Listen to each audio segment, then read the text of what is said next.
Kellerman Show on ESPN Radio, ESPN News, the ESPN app, and SiriusXM Channel 80, and on your smart speaker. Did the refs blow the game for the Giants? Reach me at 888-SAY-ESPN, 888-729-3776. The Max Kellerman Show is presented by Progressive Insurance. All guests join me on the Shell Pennzoil Performance Line. Trade deadline today. Time for the Eagles to move on from Carson Wentz. Do the Packers need to pick up a defensive player? Should the Bears bolster the offensive line? Be a part of Max Kellerman Nation on the Dr. Pepper call-in line. ESPN Nation is presented by Dr. Pepper. It's official. College football's back. And so is your favorite Dr. Pepper-loving college football town, Fansville. Head to a store near you to treat your inner college football fan to an ice-cold 20-ounce Dr. Pepper today. We'll see how the Fansville's doing in Wisconsin today. College football's being rocked by COVID, of course. But first, it's time for Straight Talk, brought to you by Straight Talk Wireless. Here's some Straight Talk before we even get to the sports. Vote. Don't complain about how you don't like the way things are and then stay home today. Go vote. There's a movement underfoot to trick you into not voting today. Don't get suckered. Vote. By the way, a lot of the same forces that disenfranchised black people in the South during Reconstruction, where, after black people were given the right to vote in this country, which wasn't always the case, white people in the South, many of them, did everything they could to purge voter rolls of black voters. So it went from the thousands and the thousands in different southern states to virtually zero in some southern states. And they had all kinds of tricks, poll taxes and literacy tests, coming out of slavery where it was illegal to be educated, literally against the law. Like reading was contraband. The ability to read was contraband for black people oftentimes. So there were all kinds of tricks, but it worked. And black people lost political power because they were purged from voter rolls. And the same movement is afoot today. And it is election day, my friends. The Michigan Department, and then I'm going to get to sports in a second. The Michigan Department of State, statement for the Secretary of State. They received reports of an unknown party with robocalls spreading misinformation to confuse voters, disinformation, so that you won't vote today. Michigan's a battleground state. Vote. All right, now.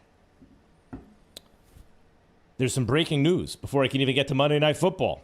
Andy Dalton has tested positive for COVID. Of course, we wish, and by we, I mean anyone of goodwill, any malign actor, wishes Andy Dalton,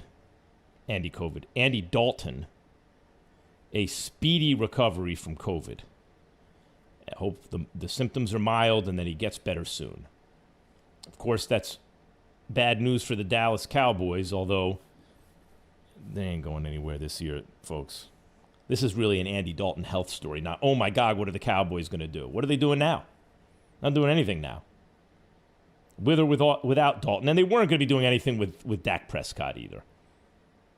Let's be honest. It's a bad team. They lost talent off the defense in the offseason. Their best corner bolted in free agency. One of their best linemen bolted in free agency. And their defense was nothing special. It wasn't good last year. And they lost talent off of it. It got worse.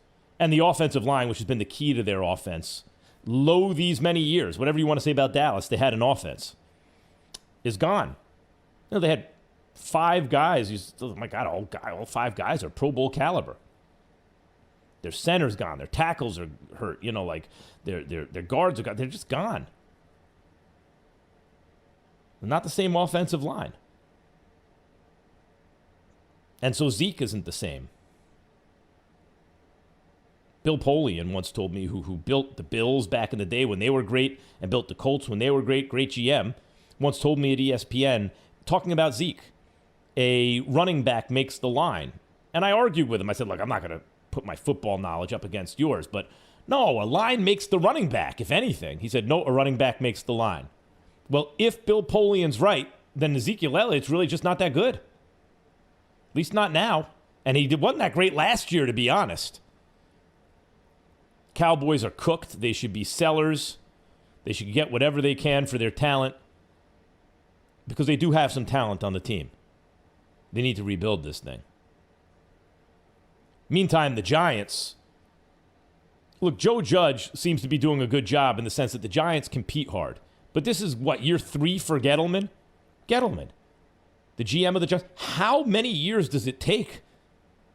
In year 3, we're supposed to have take moral victory. We're supposed to feel good about the fact, yes, we're winless almost. We have 1 win in 8 games. But we are competing hard. In year 3, we're happy that we're losing almost every game tough? And that the quarterback that Gettleman reached for at 6 when he could have... There's a name for the Daniel Joneses of the world. I said draft time back then. Day 2 guy. You pick up Daniel Jones day 2. Oh, look at this. Oh, he played for Duke, huh? I didn't really see him. I haven't watched Duke play football. Who does? But apparently he's pretty good. Oh, okay. Or like they're planning for the future. That kind of guy. Not, you have the 6th overall pick in the draft. Let's grab Daniel Jones because you think he's a good quarterback, or however he says quarterback. By the way, am I imitating Gettleman's Boston accent, having a good time laughing at him? And am I then saying it in a New York accent and people are laughing at me? I don't know. Anyway, Daniel Jones. Oh, my God. Look, he's like Carson Wentz minus the arm talent. He's fast. Or maybe he's like Trubisky, basically. But at least the Giants didn't trade up for him. Sure. But my point is, Gettleman has been the... Sure. I asked you how many. Well, the Giants had 2. The Giants had Phil Simms and Eli Manning. Average, above average quarterbacks in the regular season. Between them, they won 3 Super Bowls. And when you count in Hostetler, there's 4. So they've done it in this way in the past. Would you not take that? Here, it's not an issue that I would take that. But we're hoping for a lot. In other words, in none of those seasons will Daniel Jones be favored to win the Super Bowl. Maybe he does it, and if he does, you can't take that for granted. But why not look for an elite talent in the draft? Like, okay, so let me ask you hitch question. your wagon to an average guy? Let me ask you this question, knucklehead. What is Aaron Rodgers to you? Good. What is Aaron Rodgers? To you. Aaron Rodgers he's a superhuman player. He's amazing. Okay. How many Super Bowls has he won? He's won 1. Okay. Well, you take a superhuman player that wins 1, and you take above average guys that have won multiple Super Bowls. You understand? No, wait. But you're reversing your own argument, no, I'm Key. not. You're on the one hand, you're saying it depends what you put around him, right? Yeah. So obviously Aaron Rodgers hasn't had as much. You need less around Rodgers Rodgers to win a Super Bowl than you're going to need around a lesser quarterback. When Aaron Rodgers won his Super Bowl, what did you think he had around him? You think he had chopped liver? So you're telling me the dudes that he had around him couldn't play? The Donald Drivers of the world was not good?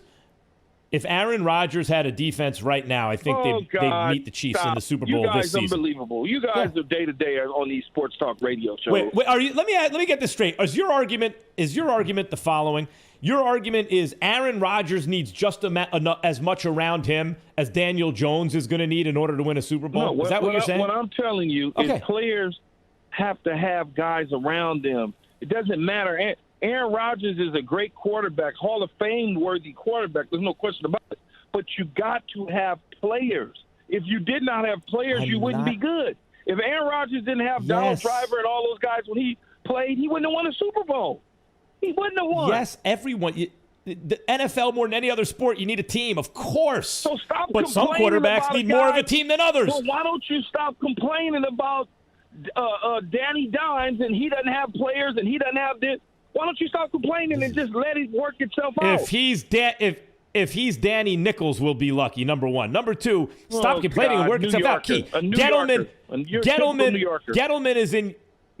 is in year 3 of a rebuild, and I'm supposed to be happy that they're 1-7, but they're losing competitively in year 3? Well, I didn't say Gettleman was a great general manager. That's not what I said.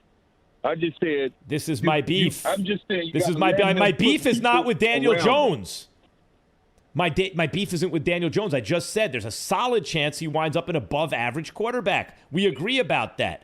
But how long? I got to wait 5 years for Gettleman to field a team that can compete with maybe, if we're lucky, an above-average quarterback, which he reached for at 6?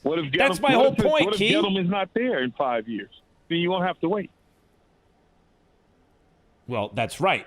If Daniel Jones continues to develop. But in fact, I thought more of him early last year than I think of him right now. I think, if anything, he's not progressing. He's regressing. It's year 2. Yeah, He's supposed to be taking a step forward this year. I'm not ready to just give up on the poor kid just yet. Soon, not yet. Let's see where it goes. We'll see where it goes. Meantime, Key, you got to get back to grilling up your Wagyu. That's a very fancy cut of meat. Raj, Key is rich. That's why you don't know about the Wagyu. Well, he showed me the price on it. I didn't know it was close to $180-something a pound or something crazy. He played in the NFL for many years. He was the number 1 draft pick. He's now a media star. Yes. How dare the likes of you even ask him about radio? ESPN News, the ESPN app, Sirius XM Channel 80, and on your smart speaker. Pats just made a trade. Patriots just made a trade. And it's surprising, I think. Raj, wouldn't you say it's surprising? I would say it's surprising, the nature of the trade. I was thinking they'd go a different direction, but what they're doing suggests a little something. Yes. Raj, let me produce you on the radio a little bit. You never want to give away too much. You just want to tease the audience. Little nibbles. Tease. Maybe just produce a little bit. All right. Don't forget, they're talking about the Pats. There were inquiries being made about Gilmore, and the Pats want a first-rounder and a player, and wait till you hear about this trade. What a trade. What a thing this indicates. See how I'm teasing it, Raj? Now people are listening, driving around. What? Who? What happened? 888-SAY-ESPN, 888-729-3776. And, Raj, if we lived in a world where everyone had an electronic device where they could find out immediately, then it wouldn't be as effective. But until that world comes, they're forced to just sit by the radio and wait for me to tell them. They're going to wait through the break, wait through all the mentions. They're going to wait. Something, who was it who said, they're like, one day people are going to find out that, what was it? You used to read in the newspaper about the stuff that happened yesterday. Right? Wait, I have to wait till tomorrow to find out what happened today. And nowadays you pick up your phone and it's all right there. Look at that. You don't even have a need for you or me, Raj. No. We're like dinosaurs. What do you need us for? The Max Kellerman Show is presented by Progressive Insurance. No bias. I really like football. Just facts. Don't get it crooked here. What I'm saying. Max's NFL Power Rankings. Now, what we do have to wait for, Max, is who is number 1. That's what I have to wait for. You've had the Chiefs all season, but let's start at number 5. Last week, you had the Bucs, and we saw last night on Monday Night Football. Who's number 5 this week? See, you may have all the information, but can you get the analysis, the personality, the witty banter between host and producer, the sense of community? You see, that's why you tune in, Raj. At number 5, the Green Bay Packers. That's right, I still have the Packers there. You can make a case for the Ravens. You can make a case for a couple other teams.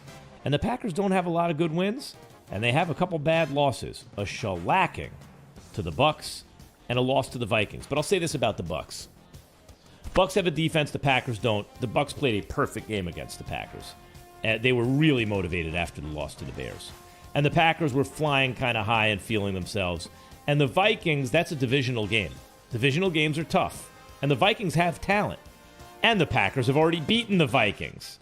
So it's 2 bad losses, but I don't think they're disqualifying from the top 10 because, like I was arguing with Keyshawn, you got Aaron Rodgers and a good coach, and I think LaFleur is a good coach so far. I think you have real chances, and I'm not ready to move the Bucs out of my top 5. Number 4. Well, the Packers, you had a slight correction. They were number 4 last week. You moved them down. So you did penalize them a tab, and that means you moved up someone. See? So who's number 4? Who did I have at 5 last week? You had the Bucs at number 5. That's what I said, and you moved them up. The Bucs are at number 4, Raj. I saw that you said about the Bucs. Yeah, okay, got it. So then should we go on to number 3? Let's do it. Who's number 3? Do you know why the Bucs are at number? Do you know why the Bucs are at number 4? Because the Packers lost to the Vikings. Oh, okay, Raj. That's why. Right, but you didn't drop them all the way. So the Bucs are now at 4. Listen, the Bucs. By the way, I would have kept the Packers above them, even though the Bucs beat them. The Packers were a 1-loss team. The Bucs were a 2-loss team, and the Packers, had they beaten the Vikings, the Bucs just struggled against the Giants. Okay. But because the Packers lost, the Bucs move up to 4. All right, so that brings us to number 3. You had the Seahawks at number 3 last week. Who's number 3 now? Seahawks. Number 2. No, I'm just kidding. Look, yes, the Seahawks are at number 3, and here's the reason. Seahawks must be in the top 3. Do you understand that's a one-loss team? A one-loss team where the one loss was against Arizona, the second-place team in the NFC West, who everyone in the world acknowledges that the NFC West is the toughest division in football. And they have one loss by the skin of their teeth in overtime to the second-place team. They could have easily won that game. That's their only loss on the season. Yeah. Any concern? So the Seahawks are still at 3. Quickly, any concern with their pass defense? Well, up until last week, a sucker like me took Jimmy G on DraftKings and got killed. They had the worst pass defense in the league up until facing Jimmy G. Any concern with that, real quick? I think if Jamal Adams is consistently on the field, that will help. Okay.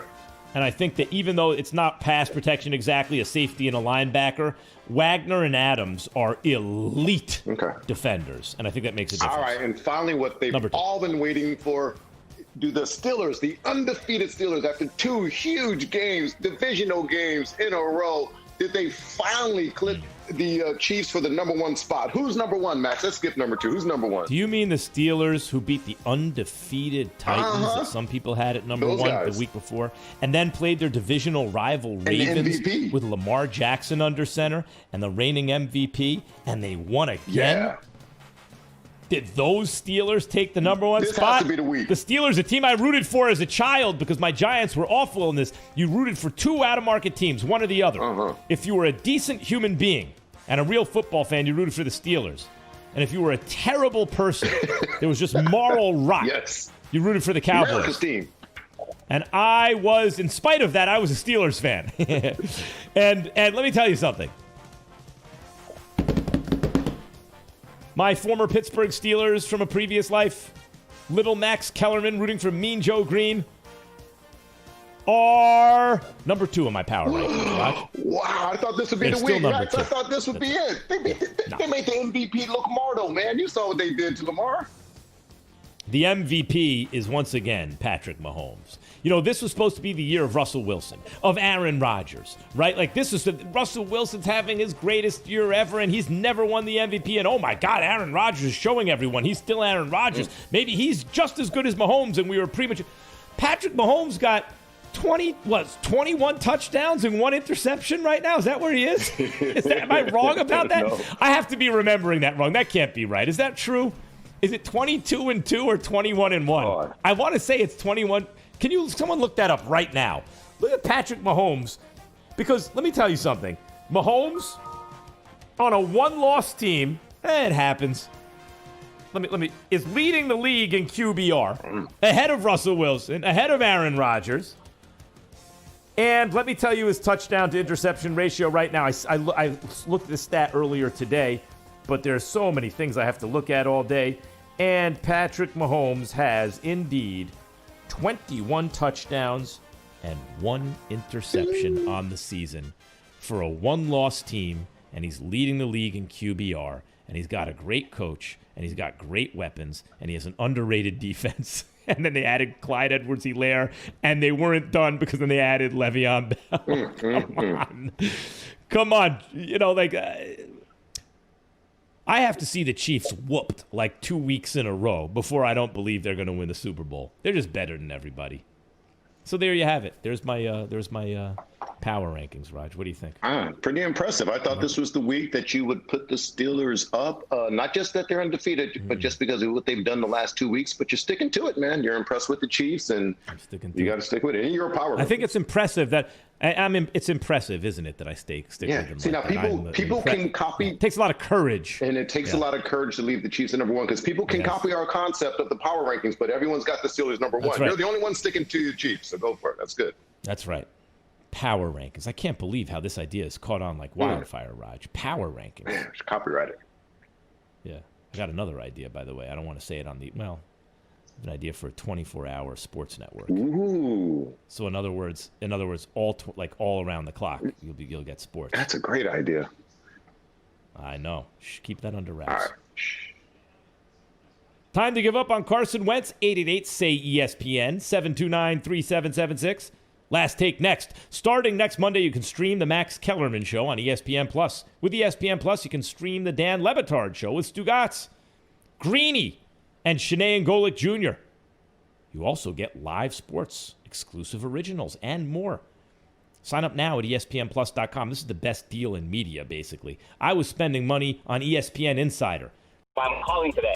I just heard you say about the trade. I obviously, while I'm driving, looked it up, who they traded for. So they got a wide receiver from Miami. So are you... All right, okay, hold on a second, D, because you're breaking news now. I teased the news, but I never broke it. Raj, Isaiah Ford from the Miami Dolphins was traded to the Patriots. See, Z, that's why it was such a big deal, because the Patriots talking about, we'll take a first rounder and a player for Gilmore, right? But then they wind up buyers at the deadline? Why are they adding a receiver? Go ahead, Z. So my thought was this. I follow all Patriots games. I thought there were 3 games they should probably have won it. The Bills game, the Broncos game, and possibly the Seahawks game. I mean, it's super close, and they always do it this way. I mean, I just think that they probably thought they still have a shot of winning the division and going to playoffs, but what are their chances now? Well, first of all, or they think they're getting a good receiver at a discount right now. For whatever reason, they don't want him on Miami. They started targeting him recently a little bit more, but I can't say I've seen him closely enough to really know if he's good or not. I am impressed that Belichick likes him. I think he's a good evaluator of talent, though people have been killing him over his drafts recently, not without cause. Nick Chubb's available. You get Sony Michel instead. DK Metcalf's available. You get N'Keal Harry instead. So, he's made plenty of mistakes. But, I don't know. Maybe they just really need the receiver help. I agree. 2-6. Wait, no. 2-6. That can't be right. 2-5. They could easily be 4-3. 2 plays. Cam punches it in against Seattle if Wagner doesn't make that play at the goal line. And if Cam doesn't fumble against the Bills, they don't strip sack. They don't strip him of the ball. They're 4-3. 4-3. And it's a hero's story, right? But it's not that way. And by the way, Cam's responsible for those plays. Dominic in New York, you're on the Max Kellerman Show. Hey, Max, just saw your rankings, and I thought it was suspect that you didn't mention the Antonio Brown-less Steelers because we're crediting Brady for having, hailed him over when he had his options and he could have went to Russell Wilson, but what? Oh, you cut him off, Raj? I see. Well, yeah, the Antonio Brown-less Steelers are 7-0. AB never won any Super Bowls with the Pittsburgh Steelers. They were dry with him. They were